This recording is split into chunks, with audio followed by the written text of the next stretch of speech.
everybody. Myself, Dr. Vishwa Rajlal, Faculty of Biotechnology, Jamshedpur Women's College, Jamshedpur. Today we will discuss about monoclonal antibodies, hybridoma technology. In this, we will discuss definitions, principle for creations of hybridoma cells, production of monoclonal antibodies, applications of monoclonal antibodies, limitation of monoclonal antibodies, and example production of monoclonal antibodies in E. coli. So, we start.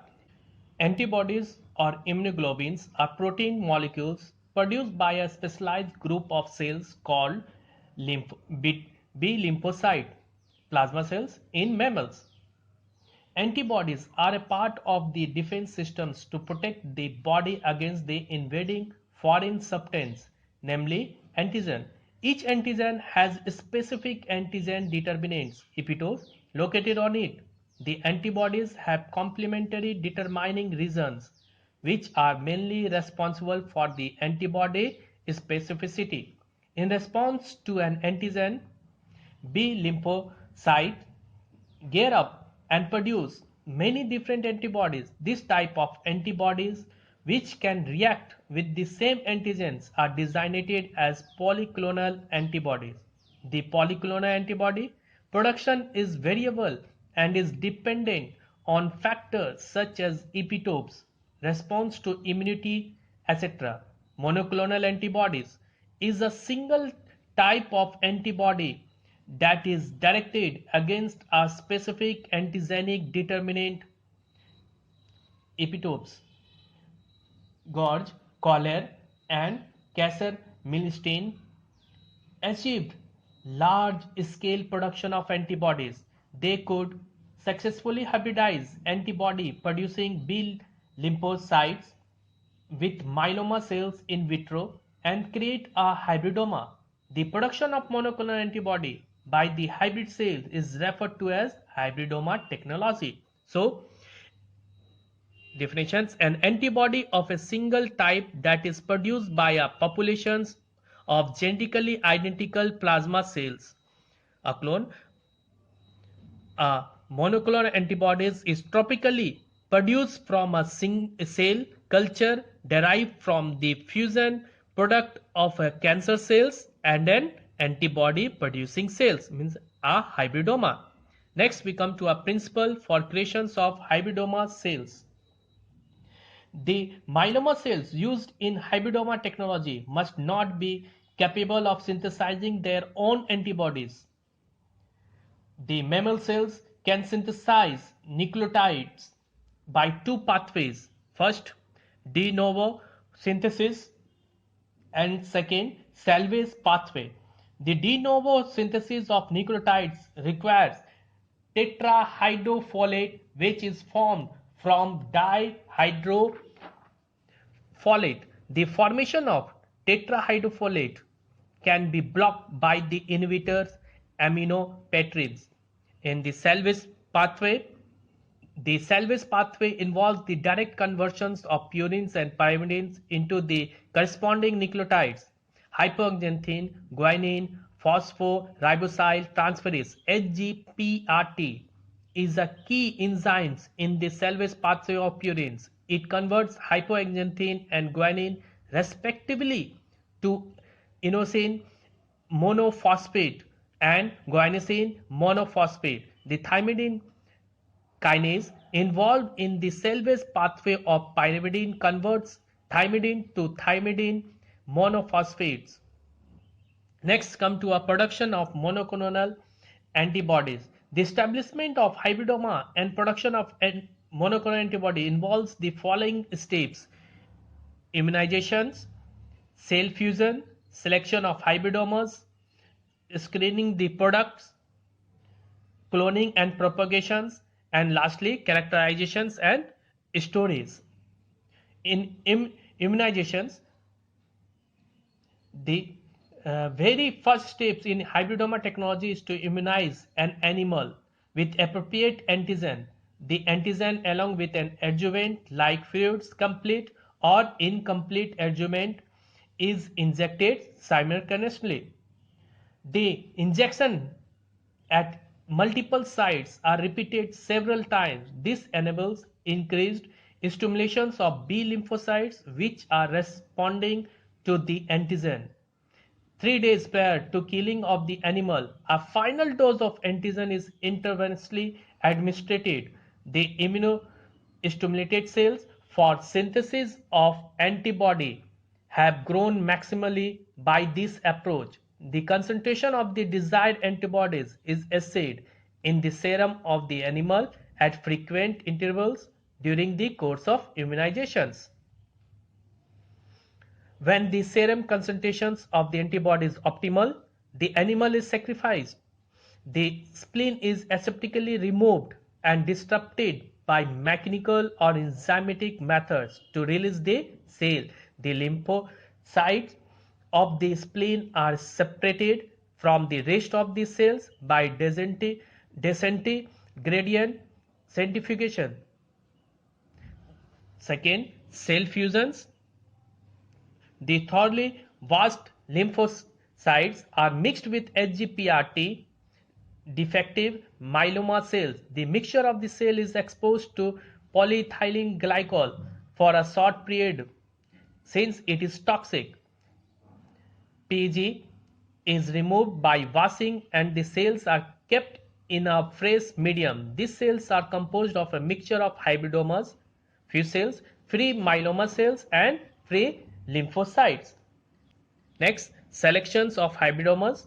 When the cells are cultured in HAT medium, only the hybridoma cells grow while the rest will slowly disappear. This happens in 7 to 10 days of culture. The suspension of hybridoma cells is so diluted that the individual aliquots contain on an average 1 cell each. These cells, when grown in a regular culture medium, produce the desired antibody. Next, screening the products. The culture medium from each hybridoma culture is periodically tested for the desired antibody specificity. The two techniques, namely ELISA and RIA, are commonly used for this purpose. The hybridoma cells producing the desired antibody can be identified by screening. The antibody secreted by the hybrid cells is referred to as monoclonal antibody. Next, cloning and propagations. The single hybrid cells producing the desired antibody are isolated and cloned. Two techniques are commonly employed for cloning hybrid cells: limiting dilution method and soft agar method. And lastly, characterizations and storage. The the stability of the cell lines and the monoclonal antibodies are important. The cells must be characterized for their ability to withstand freezing and thawing. The desired cells lines are frozen in liquid nitrogen at several stages of cloning and culture. This is a technique for the production of monoclonal antibody. Activated lymphocytes are fused with special mutant myeloma cells, yielding hybridomas. Activated lymphocytes from mouse lymphocytes myeloma cells hybrid. Hybridoma cells are grown in a culture medium containing HAT. Individuals hybridoma cells are selected for antibody productions. Positively antibody production cells are cloned. Desired clones are cultured and frozen, and these hybridoma tumors are kept alive in mouse and monoclonal antibodies are purified. So next we come to applications of monoclonal antibodies. Monoclonal antibodies with specificity and high purity have a wide range of applications which can be broadly categorized as follows. First, diagnostic applications. Second, therapeutic use. Third, protein purifications. First, diagnostic applications. Monoclonal antibodies have revolutionized the laboratory diagnosis of various diseases. For this purpose, monoclonal antibodies may be employed as diagnostic reagents for biochemical analysis or as tools for diagnostic imaging disease. Next, we come to a therapeutic use. Monoclonal antibodies have a wide range of therapeutic applications. Monoclonal antibodies are used in the treatment of cancer, transplantation of bone marrow and organs, autoimmune disease, cardiovascular disease and infectious disease. Next, come to a protein purifications. Monoclonal antibodies can be produced for any protein, and the so produced monoclonal antibody can be conveniently used for the purifications of the protein against which it was raised. Monoclonal antibody columns can be prepared by coupling them to cyanogen bromide activated saccharose. The immunized monoclonal antibodies in this manner are very useful for the purifications of proteins by immunoaffinity methods. Next, we come to our limitations of monoclonal antibodies. Hybridoma technology is laborious and the time consuming. Monoclonal antibodies are produced against a single antigenic determinant. Therefore, they cannot differentiate the molecule as a whole. Sometimes they may be incapable of distinguishing groups of different molecules. Next, we come to a production of monoclonal antibodies in E. coli.